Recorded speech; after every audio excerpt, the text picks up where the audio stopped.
Skud with it. It's your boy Saman Savage, and I am here with All Hip Hop, where we keep it all hip hop. What's going on, world? It's your man Chuck Creekmur, aka Jigsaw at One World Studios. All hip hop's in the building with a young star on the rise, ascending greatly. Samad Savage, Jersey's own. Skud with it. That was a very beautiful introduction. I appreciate Yeah, you that. like that? Yeah. Thank you. Yo, it's good to have you here, man. It's good to be here. It's good to Yeah, be it's been here. a minute. I mean, I've known of you for quite some time. Yeah. Quite some time. I felt offended. You never hit me up to be here. I was like, man, who this guy think he is? He not even gonna reach out. You know, like the duality of man. I've always felt like I always like to be able to help people in my life, no matter how much they have. I'm like, how can I be helpful to their situations? But then also at the end of the day, I know closed mouths don't get fed. So it's Right. like balance. Yeah, no, that's what's up. You dropped a new album this year. The internet is a terrible place. I didn't know. I was like, who's a PR on this? Who's representing him?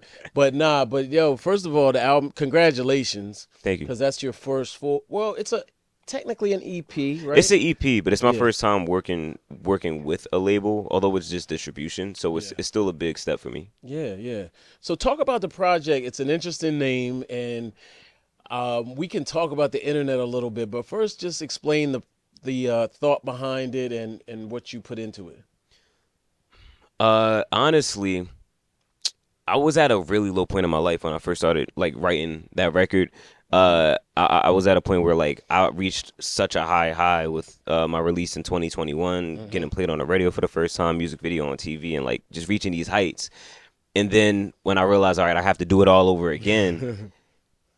Like that's something that every artist goes through. But then with the pressure of the internet being on top of that, I started looking at all of these times in my life where the internet like made me feel less than what I really am, you know, as an influencer, as a kid, as a parent, as just somebody who's just a consumer, just like trying to get my next best car, and then I open Instagram and see somebody with like, you know, something sweet, and it's just, you know, it changes. It has the power to change your whole mood the second you open it, you know. And I know people are aware of that, but I felt like I needed to convert people's thoughts into MP3, just so somebody knows they're not alone in thinking those thoughts.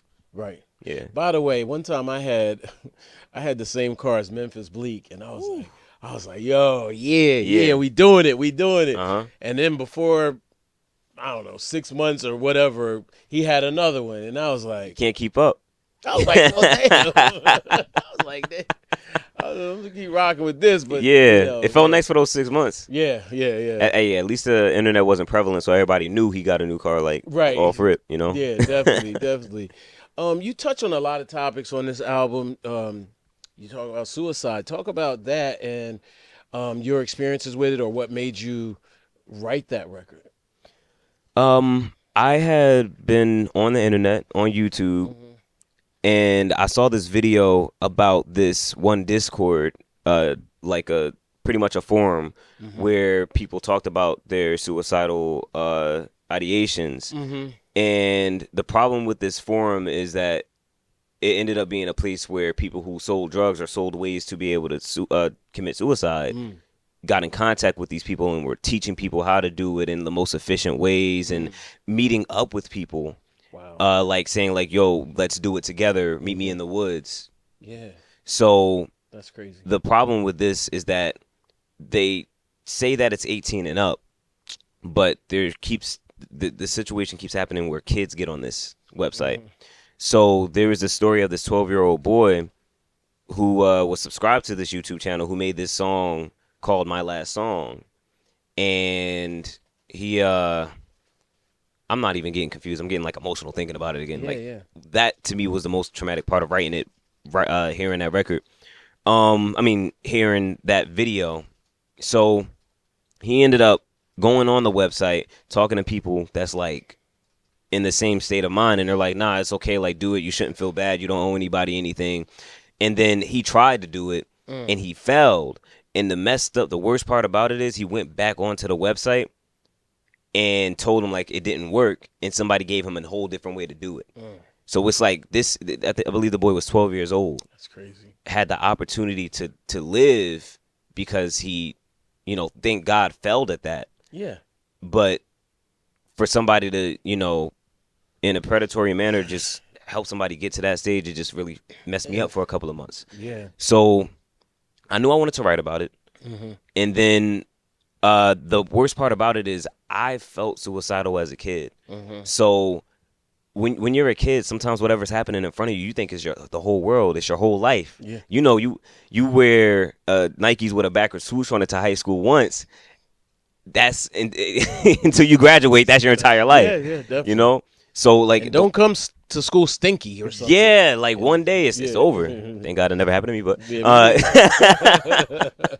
but yeah. So knowing that was his whole world, and I was at a point where my parents, they were never together, but I got to witness them argue around that age, and I felt like whatever they were arguing about, and the reason that they aren't together is before me, because my father and my mom separated while my mom was pregnant. So psychologically, I'm thinking like, well, the second that my father found it, like they could have been happy if I wasn't existing. So I wasn't. Although I had suicidal ideation by definition, I didn't exactly want to commit suicide yet. I just wish I was never born. Right. And I mean, I've seen movies and whatnot, so I thought, oh, the only way to like kill yourself is to hang yourself. So you know the little pull-up bar that like people install in they hallways. Yeah. I like tied a belt to it and tried to kill myself, and I immediately fell and like hit my hip, and it's not funny, but like looking back on it now, it's like, well, that's what I get. Like, Yeah. So knowing that happened, and then when I was like around 14 again, I was going through like a lot of different things. If y'all want to know what those things are that I was going through, you should listen to my first project called The Gray Area. But I was going through a lot of different things, and I was in that state of mind again, and I ended up hearing an album that wasn't even a rap album. It was this album called Clarity by Zed. It's like an EDM album. Okay. And I was so happy that I heard it that I felt like, wow, if I would have offed myself a week ago, I would have never been able to hear this. Yeah. So it taught me to like, I guess, look forward to things or find things to look forward to. Yeah. So I figured if I give a little bit of myself and tell my story, and then tell that boy's story, people can see the both ends of like how that could go, and maybe a kid out there could hear it and understand like you don't have to go that route, you know. And hopefully the police find whoever started that forum and get that taken down immediately. Definitely. The internet is a terrible place. Yeah. You know, it's funny, man. I had a lot of those same thoughts and ideations as well as a young person, but not young as you were. After my dad died. And that was the beginning of me wrestling with mental health in a lot of ways. And even slightly before that, I used to have existential crises like all the time. Yeah, it's a chemical thing. Yeah. So now I've done a lot of work in the mental health capacity. I have no expertise whatsoever, but I have done therapy, counseling. I've done it with my daughter. That's good. In a lot of ways, because she was going through a lot herself based on my situation with her mother. And divorce and things like that. Yeah. And then the pandemic, and then like it was like, oh God, the last thing I want is for her to hurt herself or try to do that. And now with the internet or phones, you can, you don't know who's you can control but so much. Yeah, exactly. You know, like me having a son. I don't know if you know that. I do now. Okay, yeah. I heard you mention. Yeah. So I have a son now. He's 1 year old. But anytime that I hear stories about like parents talking about their kids and mental health, I get a little anxious about it, because I'm like, I know that I had these tendencies and these chemical imbalances. Like, not to say that my childhood was perfect. There was definitely some things that caused those problems. But like, I do have fears of my son, going through that. But I also find joy in knowing that, all right, I went through all of that, and it doesn't not mean anything. Like, maybe I learned all of that, so when my son goes through those things, I'm actually able to be there for him and tell him like I can relate. Because the most important thing to me, and this is why I love my grandma so much, because at a time where I felt like nobody understood me, because adults were just steady trying to be adults and teaching me lessons, she was the only person that said, well, look, I went through this, and this person went through that, and these things happened, and that made me feel like it meant the world to me. Good. Yeah, that's why me and my daughter are so close. I'll be like, listen, let me talk to you. And I never had that with my parents ever. You know, I don't. My mom's perfect. I don't know. I And mean, you wouldn't have had that though if you didn't have that with your parents to know what yeah, you know. that's true. Yeah, it's Yeah, very true. it all happens for a reason. Talk about hate you. Mm. All right, so A little Khalees vibe in there. yeah. Shout out to Khalees. You know what's funny? I'm not going to shoot myself in the foot. Never mind. Uh, Whoa, you can't do that. all right, yeah, all right, whatever. You, Let's get into it. My manager gonna kill me. But I never tried to clear that sample. oh, But the reason being is because when I was about to do it, Khalees was upset at Beyonce for doing the other song that Pharrell produced, and I know that they're having issues right now, right?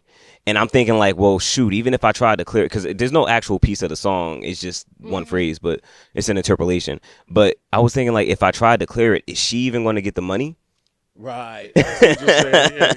Yeah. So like, I guess from a moral standpoint, I was just like, Whatever. yeah. If Khalees get her publishing, then I'll make sure that that's done. Shout out to Khalees. Khalees out Yeah. here looking like a full course meal, like 3-4 courses.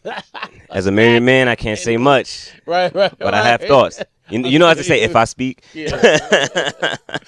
No. Shout out to Khalees. No, I appreciate the glow up, man. She's you know, the game is tough. Absolutely. The game, and that's, you know, part of why I also called you in here is I was like, yo, he's still going. Yeah. He's still going. I was like, okay, let's talk.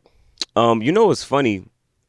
My uncle had asked me the other day, like, why haven't I quit yet? And I could tell it wasn't coming from a place of like disrespect or anything like that. But it was like he sees the struggles that I've gone through to even get to where I'm at right now.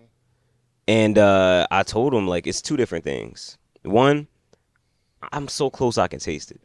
Like I've done so many awesome things that I didn't even honestly believe I could do. So it's like, who am I to tell God like, nah, I'm done with your plan? Right. You know. Then on the other end of that, I got too many people that believe in me. Yeah.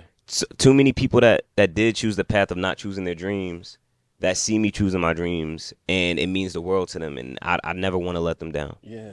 Nah, you're an amazing MC. I'm using the word MC for you because man, you can spit, and I'm like, and you have different styles. It's not just, you're not a one-trick pony, no pun intended. But no, you have, and so almost like, so there's a superhero.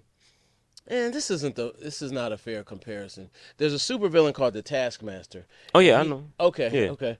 And he can master. He can adopt any style. Yeah. I call myself. I mean, I don't know how much into anime you get into. A little bit. All right, so you watch Naruto, right? Yeah. Okay, cool. So I like to call myself the Kakashi of rap. Okay. For the same reason, where it's like all I got to do is just sit with your style for a little bit, and I can perfect it.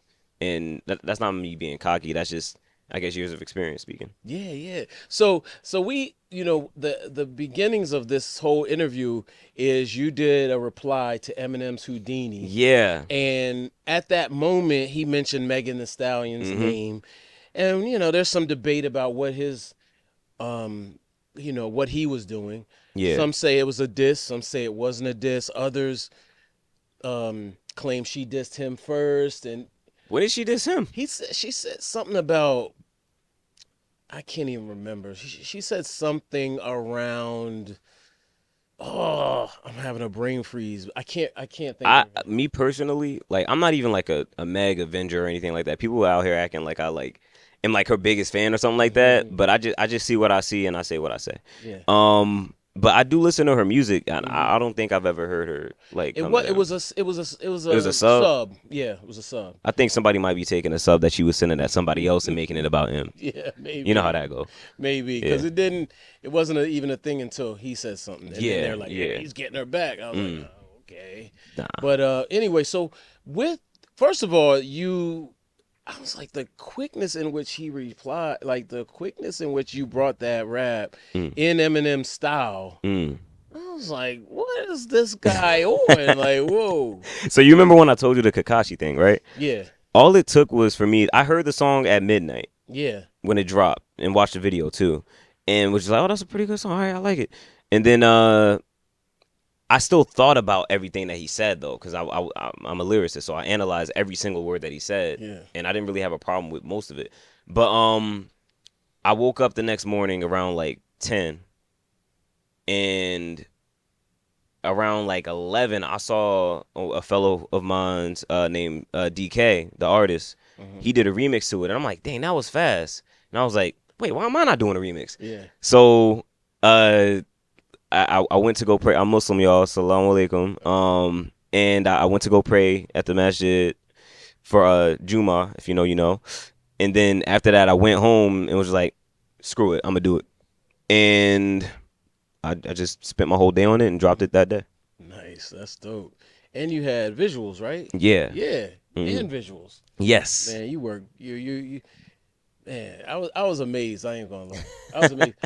I mean, the lyricism, using his style and the video, and it seemed like you were defending Megan. What did you say? What were you specifically? Oh yeah. So what I was trying to, my goal is always to provoke thought, because I feel like the number one thing that's missing in music is feeling. People listen to songs and they don't feel anything by the end of that experience. So my thing is, and I even said like nah, this isn't a diss to Marshall, because like he's doing what he's been doing since I've heard of him, since he's been my favorite rapper, you know? So my issue was everything that I saw online in the aftermath of that, no pun intended. And I kept seeing like a lot of audacious like white boys acting, not even just white boys, no, just men in general, who were like, yeah, nah, that like take Megan down, like, yeah, nah, she deserved this and that, like, and I just, to see Megan hate after Tory was like found guilty, not to say I trust the American justice system, right, but in that scenario, from my better judgment, it felt like all things were pointing to like, nah, he messed up. Hopefully he has a redemption arc in the future, but he messed up big time. So my issue is, throughout that entire process, I remember what happened on the internet. People left and right was saying she lied, she's lying, like bullying her, when she was actually a victim. And to see people still try to do that same thing and take Eminem coming up with a pretty clever bar as, oh no, Eminem hates her too, and now we have to jump on her, and then seeing this is happening to a black woman. Like, I hate to make everything about race, but there's certain scenarios where it's like, in history, we know black woman is the most disrespected being on earth. So like, to see that happen and see everybody's reaction and not people be more mature about it and think like, Eminem's being Eminem and that's a clever bar, and making it more like, nah, she lied, she deserved this, and try to bully her, that really, that agitated me. I immediately thought about my black mom, my black little sisters and whatnot, and how black women often go, not even just, let's even take race out of it. Victims of any kind of abuse or harm often are considered to be liars.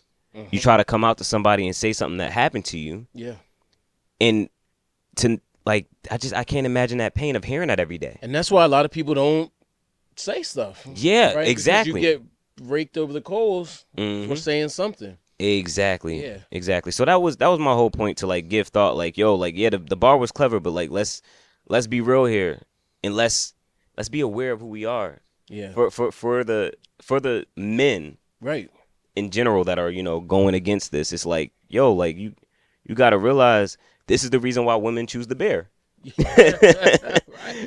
Because countless times it's like, yo, that whole thing was something else. The internet is a terrible place. Absolutely. Yeah. Speaking of terrible place, Michael J. Rainey was. Did you see what happened with him the other day? No, what's that? Oh, okay, never mind. He got sexually assaulted on camera. Oh yeah, the actor. Yeah. I'll be forgetting his name. Yeah. And then Tariq. Yep. Power. Yeah. Yeah. And there was a lot of conversation around that, and I posted something about it, and I said, basically something similar happened to me in school, no cameras or anything. Some girl just decides, I'm gonna go for it. Yeah. And it was like, yeah, I didn't like that. You know what I'm saying? Yeah. And so one dude who I mentioned before, he got in the comments, was like, man, Men are soft now. I was like, word. I mean, if I'm being real, like I said earlier before the camera started rolling, like I gave credit to 50 for like a lot of my inspiration with like how I move about the internet sometimes. But even seeing somebody as awesome as him say like, "Oh no, he'll be all right," Yeah. it was really disheartening. You know, Yeah. He like took it down just for the record. oh, that's He see, deleted it. he you know what's funny? Every time that he's ever been super wrong, he's apologized, and Yeah. people never give him credit for it. Yeah, that's But a fact. but yeah, no, I mean, I'm only saying that to say like people look at the clip and then see him like laugh and whatnot, but it's like, yo, he's in a very uncomfortable situation. That's a trauma response, you know? So that's part of the reason why I said like I don't even want to just say female. I want to say all victims because I was thinking about that video. Yeah. Like why I mean during men's mental health month too. And to see it's not just actually I haven't seen a woman yet that said, "Oh, he's just being soft." I haven't seen it. It's been all men. Yeah. And it's like, yo, what are we doing out here? It's just crazy. It's crazy. But the sad thing is, a lot of these men was molested as kids, and or molest people, or molest people. Hopefully not that. Hopefully not. A lot of them was touched as kids, and then it sent them into like being hypersexual, and they haven't dealt with that part of them. Even I was touched as a kid, and it made me hypersexual. I was introduced to porn way too early in my life, and it made me hypersexual, and I had to go to therapy to really understand like to normalize it and equalize it, you know. And a lot of men are afraid to do that. They're just like, nah, I'm not a whore, I'm a pimp. Yeah You know. Right. Yeah, not that there's anything wrong with being promiscuous. Do what you want. Nah. But I do think, the internet has, and this is the theme of the day, the internet. But it has rewired us. I think that we've seen, for example, algorithms. If you dance naked, you will get more engagement than fully clothed. Yeah. Like if you scream and talk crazy, you get more engagement than having like an intellectual, articulate, debatable conversation. That reminds me of this song by Lupe Fiasco called "Next to It," where he talks about how like everything looks good, but it looks better with a bitch next to it. So like, I agree. Definitely. So it's so interesting, that you're still going, which is good. I think in the back of my mind, I was watching you too, like. Let's see where this goes. Let's see how this goes. But where do you want to go now? Like that you feel good with this project, with working with a label through distribution. Yeah. But obviously you're getting traction. Where I want to go, I would like to continue to be independent. I mean, I'm still independent even working with this label. I like own my masters and whatnot. But I would definitely like to go to, if I have to work with a label again, I want to work at a place where they know exactly what it takes to get to the next level and what I have to do, and people that are really like sure of themselves, you know? Because I'm sure of myself. I know exactly what I want. Yeah. I just sometimes need the middleman to get to it. Does Kendrick give you hope? Like, I don't know. He gives me hope, right? Because I looked at, the situation with him and Drake. And I mean, Kendrick's a superstar regardless, right? Yeah. But I feel like the winds of change are kind of on the horizon. Oh, like music, like in rap in general. Yeah. And hip hop rap and hip hop. Yeah. I love Kendrick to death, but he gave me hope a decade ago up until about like 5 years ago. And it's not that I lost hope in him or anything like that, but I love rap so much that I'm not just going to listen to whatever the radio or whatever popular rap pages are feeding me. I actually like really go hunting for good artists. And nowadays it's people like Redville and Kenny Mason, Jid, I can't even think like of every name. Chris Patrick, Andrew Kelly, Lex Bratcher. Like there's a lot of MCs that are really, really dope that give me hope today. Yeah. That I don't feel like I need to depend on Kendrick. And Kendrick is already telling us right now he's not our savior. You know. I was mad at him for saying that. I was like, yes, you are. You are our savior. Hey. You and J. Cole need to step up and do your job. And Andre 3000, you too. Yeah, I be feeling. Look, I be feeling that dependence too. But then like, I treat rappers' primes like presidencies. Okay. You know, sometimes it might go 4 years, sometimes it might go 8 years. But after we reach 8 years, we got to look for somebody else. Okay. You know. Fair enough. Yeah. Montclair, talk about Jersey. You know, Jersey and it's kind of like Philly to me. It's always been right there. Yeah. But New York always seems to. Oh, we're New York. Yeah. But talk about your place in Jersey hip hop. I would say Jersey has a very, very legendary place in hip hop. Yeah, for sure. No question. Like no matter what, if you take Jersey out of the equation, we lose so many great moments. We lose Sugar Hill Gang. We lose Sugar Hill Gang. Yeah. We lose Redman, Lauryn Hill, Tretch. Yeah. I mean the Naughty by Nature as a whole. Yeah. Even from a producer perspective, we lose KG. KG, yep. Rodney Jerkins. The 45 King. 45 King, rest in peace. Yeah. Like yeah, so it's like I feel like I'm part of that world of, all right, what's hip hop without me? And that's not to be like audacious in a way where I'm like, oh, hip hop is nothing without me. But I know that hip hop can be better with me. You know, I know that I'm still a part of hip hop. So there's that. And I feel the same with Philly. Like I dropped a tape called East Coast Energy a year and a half ago. Okay. And my whole point was I want to bring the coast together because New York has had it for a long time, but I'm not gonna do like New York and exclude anybody at all. Right. I want New York to come along like, yo, West Coast had it for a minute when it comes to lyricism. South has had it when it comes to radio for a minute. Yeah. I'm not trying to take it back and be like, you know, but we need to have this new energy or this old energy of that togetherness and making bangers together and doing whatever is best for the coast instead of thinking as individuals, you know? Yeah, agreed. Because the South has a stranglehold almost exclusively because they work together. Yeah. You know, and they. That's why Drake was smart for going to Atlanta. Listen, that was a smart business move, basically. Yeah, for sure. Who are you building with? Because I think that's part of the problem, too. There's not enough clicking up. I can't build with anybody that won't build with me. So if you don't see the value in my state of mind and in my goals, I can't help you with that. You know. Okay. But for everybody that I do interact that does believe in me, it's really behind the scenes people that I can't fully name, but shout out to Meg from oh my gosh, why am I forgetting the name of the freaking website? Whatever.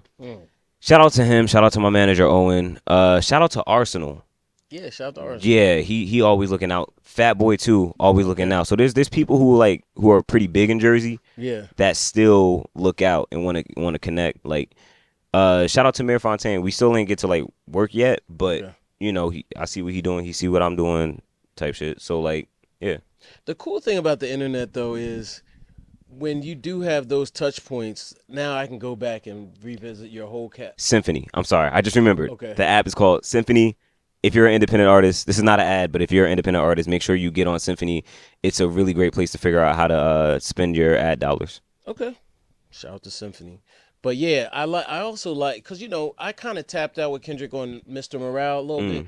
It was too much. It was like triggering. It was dramatic. Like, it was a whole bunch of stuff. And I just didn't want to go through like trauma every time I listened to an album.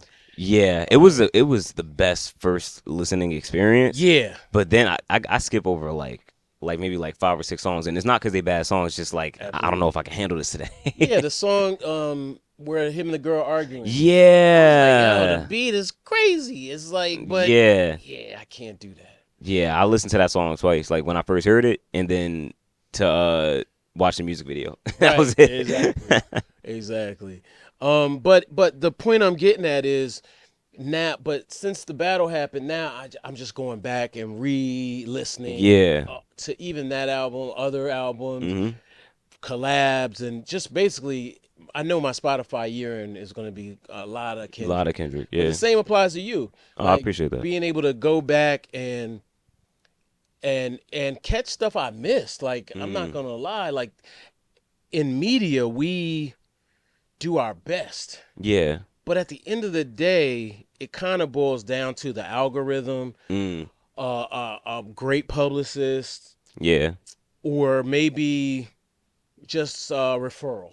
I Or mean that was a problem that I had working with the label that I'm working with, is that like I told them like, hey, I want to dedicate this portion of my budget to a publicist, mm, and they had no connections to mm, anybody that was trustworthy, and I'm like, dang, like that's what I'm here for. Like, keep the money, give me the connections, right, you know. yeah. So Well, yeah, ask me or someone like me, yeah, because yeah, first of all, we know all the publicists. First thing, yeah. second thing, Personally, we could, you can kind of maybe get a deal type yeah, thing, yeah, maybe depends.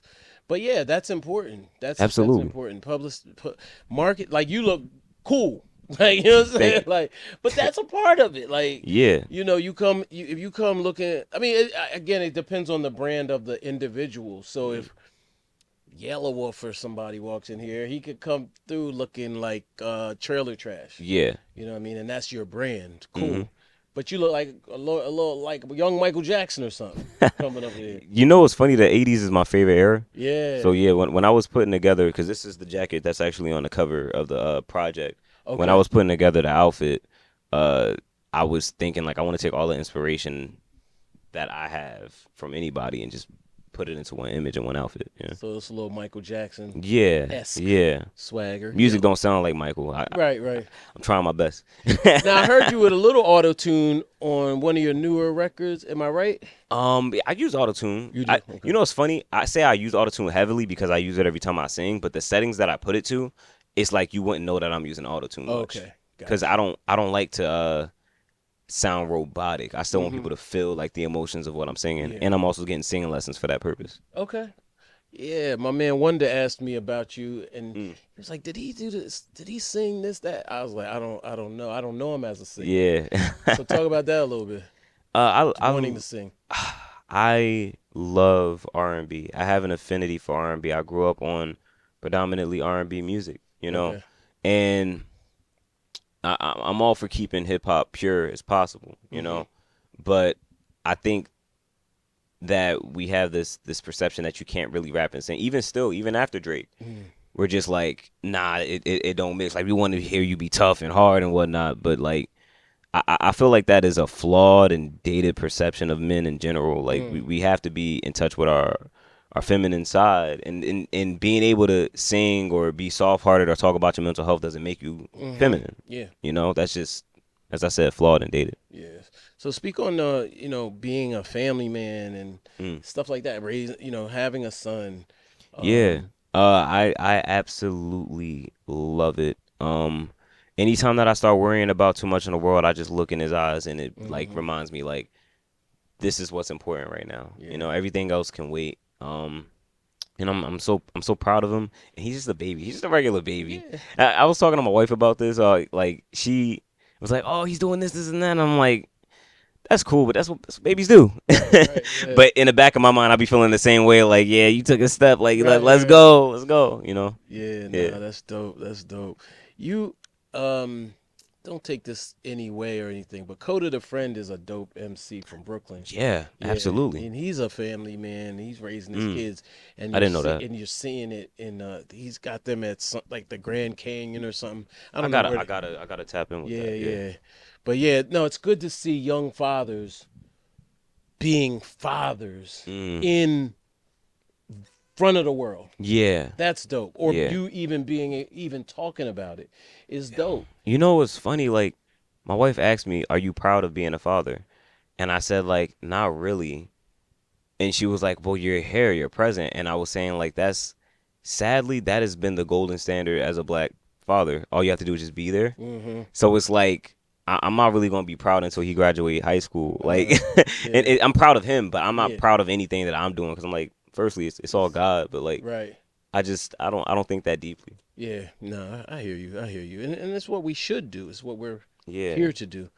But you do deserve credit because so many people don't. And I had joint custody of my daughter, which was interesting to say the least. But at the end of the day, I knew I had to, if I wasn't going to be married to her mom, we were married, Mm. and then we weren't. I was going to have her at least half the time. Yeah. Yeah. That's how it should be. Yeah. I love my boy so much. I think that thought is in the back of every parent's head, no matter what, because you're just trying to protect your child. Yeah. And I love that boy so much that like I'll take care of him on my own if I have to. Yeah. And my wife knows that too, but she's a present good mom, so Yeah. we don't have to worry about that. Dope. All right. Well, what's next for you? I mean, videos and Yeah, there's a music video coming soon. Hopefully by my birthday, which is June 14th. I don't know when this is you're coming out. another Gemini. Yeah. Jeez. Yep. Shout I'm out an to Aquarius. shout out. I have an affinity for the Geminis, but man, you guys are deep. Yeah, I mean, shout out to Kanye, Andre 3000, Tupac, Kendrick. There's many more. Yeah, definitely. We got Gucci Mane. All right. Oh, Oh, we got J. Cole too. Cole. But Cole's yeah. a January Aquarius. Oh yeah, January 28th is his birthday. Yeah. Yeah. He's a January Aquarius. I always joke because there was all this thing when he left the battle, and I was like, "Well, he's a January Aquarius. February Aquarius wants to smoke." We going. Yo, no matter what group he was part of, the funniest thing about that is everybody just tried to disown him. It was like black people that was like, "Well, he's mixed," Right. And then like mixed people that was like, "Well, his mom's white," so like. Yo, y'all gotta get Cole a break because like J. Cole, he did the right. He did the right thing. He in did the right retrospect. thing. Because Kendrick, well, again, I'm not. This is not the Ride Kendrick's jock interview. Yeah. But he's a different beast, and yeah. I don't even think it was about that. I think he just got word of where it was going. Oh yeah. Definitely. And yeah, Schoolboy Q whispered in his ear. yeah. Yep. Anyway, man. Yo, man, I just want to say it's good to have you here, man. I appreciate the energy. I'm glad you're still doing it. Your talent is special. Thank you. Yeah, and I'm an art school dropout. I think about what I could have been as an artist, a visual artist. Oh, okay. I was gonna say like you a successful person, like. Yeah. No, I don't have any regrets, but I do know that the latter part of my life will be devoted to getting and reclaiming that talent. But I'm glad you're still doing it because for hip hop, this is the time, and you have time to do anything else you want to do. You're smart. You're all the things. Oh, thank you. So I just want to thank you Hey, for continuing on and giving us this art and this gift. of course, man. I'll never give up, and I'll always try to use my talents for what I feel like is better for the world. Which by the way, not shout out to, but free the Congo. Free Sudan, free Palestine. Talk about it. We can talk about it. You know what? I'm gonna just say that I have a benefit concert coming up July 21st. Okay. It's a Sunday. For specifically Gaza. Okay. But on the other end of that, something that I don't see in the media enough is what's happening in Congo right now. Yeah, talk about it. There's like cobalt mines, and it's pretty much like slave work happening, and for our phones and and there's like a political war going on over there over the riches. So yeah, the best thing that we can do is not buy vapes. I know that's very prevalent in the culture right now. That those are mainly based off of cobalt. And we shouldn't be buying new phones. I hope I don't shoot myself in the foot for any sponsorships, but at the end of the day, humanity is worth it. If you're going to get the new phone, I'm not even going to say the company. We know which company we're talking about. If you're going to get a new phone, just get a used one that was already built, and show these companies through the power of our own dollars, we will not continue to support the things that are causing these genocides across the world. Your dollar is very important, and when you boycott with your dollar and these companies feel it, they start to panic and put out press releases and try to change things around and start dropping a bunch of free products. But stay strong, keep boycotting, stay true to yourself, and once again, free Palestine, free the Congo, and free Sudan. What makes you speak out in such a way? It's so polarizing. I can't really sleep well knowing that there's people going through something and there's nothing that I can do about it. So I always try my best to use my platform. But even for people without platforms, talk to your friends.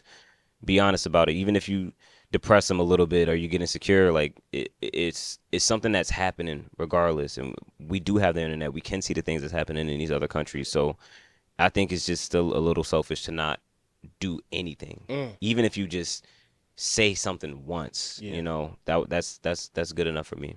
Okay. I had a nightmare. I just want to say this last thing. I had a nightmare yesterday that I was in Palestine and my family was there, and there was a missile that was coming down, and we saw it. It was coming down, but it was a little bit in the distance. But I'm like, that's gonna like definitely obliterate all of us. And I felt like I was gonna die. And in the dream, you know how they say you can't die in a dream? I die in my dreams. I died, Right. and then like woke up, like I came back to life, and it just reminded me like I was just grateful that entire day. Yeah. Because I'm like, I could be there right now. I don't even cling to life. I think I hope that I get to heaven. Yeah. But like, just knowing that somebody is suffering in that kind of matter is just I can't be comfortable. It's on my mind very prevalently. Yeah. No, I feel you. I got mad at somebody the other day who said, something along the lines of, we got to worry about us here. And I was like, Somebody very close to me said the same thing. it's genocide. Yeah, because it's like if we were going through that, you would want Yeah. that solidarity across the world. Yeah. When George Floyd died and everything was at when he was murdered and everything was at the height of that conversation, there were murals in Palestine of George Floyd. Yeah. So it's like if we're in a time with the internet where people can see the things that are going on in the world, if people know, they will do something. Yeah. I think if the entire world truly understood what was happening with the transatlantic slave trade, like across the world, maybe somebody would have did something. Yeah. Yeah. Yeah, I heard a Jewish comedian talk about this, and he was, I can't remember his name, Seth Rogen? Rogen, yeah, Seth Rogen. And I was like, oh, man, he's really Yeah. putting himself out there. Yeah. They didn't teach us this, we didn't know that, that, and I was like, wow. I mean, if you see it on a day-to-day, we're manipulated by media here. So that best believe it's happening to somebody else in any other country. But yeah, shout out to Seth Rogen. Shout out to Ilana Glazer. Shout out to all of the Jewish people in general who are trying to be on the right side of history and understand that this isn't just about religion. This is a genocide. Yeah. Okay, so let's lighten up the mood with, with the very last question. Okay. Which we ask everybody that comes to All Hip Hop. Who are your top 5 dead or alive? Lupe Fiasco. Okay. All right. Give me a little why. The reason why is because I don't think anybody is as lyrically versatile. Now, notice I say lyrically versatile. He has made a song and can make a song about any and everything, no matter what. Even if some people don't like it. He had a song about dinosaurs that people were like, what are we talking about? But it's like, yo, he just proved to you that he can make a dope verse or a couple of verses about this topic. So, yeah, that versatility I always strive for. And the music sounds good. He's just not some rapidy rap dude. Second is Eminem. Okay. So it's hilarious when people could try to say that, like, oh, I would diss Eminem or whatever. And it's really a key moment in my life that puts him there, where I felt like I was really alone, and I heard a song of his and didn't feel alone, and I realized that I wanted to transfer that feeling to everybody else because it meant a lot to me. What song? Sing for the Moment. Okay. And also he's just lyrically incredible. I'm gonna say Common. Okay. The last 3 kind of like shift around. Yeah. But Common, because he has a super underrated discography. Yeah, definitely. Like classics after classics after classics. Even the things that people didn't get at the time age well. Yeah. So yeah, and he makes beautiful music, beautiful positive music. Yeah, definitely. It's all, even the negative stuff has this overlining like positive feel to it, and I love that. I want to keep that. Big Daddy Kane. Oh, Kane. Shout out to Kane. I saw him perform when I was like 12. Okay. He had to be over 60. And no, he's not over 60 though. He's right now? No, he's still not. He's not over 60. No way. He's about 56 or so. I'm about to ask Siri right now. Look it up. This isn't a new iPhone. How old is Big Daddy Kane? He's 55? Yeah, Kane's not the. That makes so much more sense. Yeah. All right, so that means he was about 45. Either way, for what I'm about to say, it still makes sense. He was dancing. I used to dance. Okay. He was dancing way better than I ever could Yeah. at 45 or whatever the age was. I think he was doing splits still then. Yes. Yeah. He was doing splits, and he still does it if you see him perform. Yeah. He gets down while still rapping, no backing track. Mm-hmm. And when I saw that, it let me know what I wanted to be as a performer. Wow. Awesome. So, of course, I went back and listened to his entire catalog. I can't rap a whole Big Daddy Kane verse for you right now. I'm not going to lie. But I'm saying that even witnessing those things let me know that's the kind of MC that I want to be. Yeah. Okay. Number 5, Big Pun. Wow. Dead in the middle. I love Italy. Yeah. That's the greatest 1-2 punch. Yeah. I love Biggie. I love Pac, and they're definitely both in my top 10 or top 15. Mm-hmm. But that, I think, was an incredible wreckage of potential. Yes. Where he was taking it, the disparity between his first and second album, people like to be like, oh, he went more commercial and whatnot. But like the fact that he was able to still do that lyrical like stuff, gymnastics. Yeah, like man that big, yeah. And shout out to Chris Rivers, that's my boy. Yeah, shout out to Chris Rivers. Yeah, he's been. I've interviewed him and his mom before. Yeah, so shout out to them. All right, man. Well, I appreciate you, man, taking time out your busy day. Of course. Yeah. Thank you. Of course. Don't let it be the last. No, it won't. I promise I will be reaching out more. I ain't going I just don't want to harass. No, it's not harassing. Not with people we like. I feel that. It's not harassing, trust me. I tell everybody that comes in here, do better. Cause we don't hate you and we don't mind. Now don't get crazy. Yeah, no, I got you. Still work. No, I'm kidding. But yeah. Next call, 4 a.m. tomorrow. What's that?